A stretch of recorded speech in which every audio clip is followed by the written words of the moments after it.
মুচমুচে বেগুনি বানানোর একটা গোপন রেসিপি তো থাকবেই।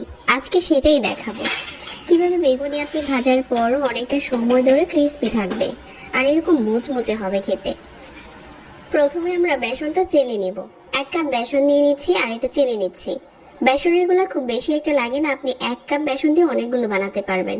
এখানে গুঁড়া মশলা দিয়ে দিচ্ছি 1/4 চা চামচ করে, মরিচ, হলুদ, ধনিয়া আর ভাজা জিরার গুঁড়া, আর অল্প একটু চাট মশলা দিয়েছি।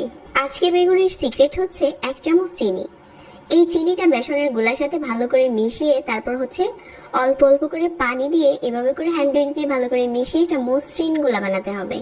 এখানে আর কিছুই লাগবে না, হাত ডোবালে যাতে গুলাটা এরকম বোঝা যায়। বেগুনগুলো আমি লম্বা করে কেটে নিয়েছি, তাহলে বেগুনিটা দেখতে সুন্দর লাগে। এভাবে করে ডুবিয়ে 1 সেকেন্ডের মতো বেসনের গুলার উপরে ধরে রেখে গরম তেলের উপরে দিয়ে দিচ্ছি।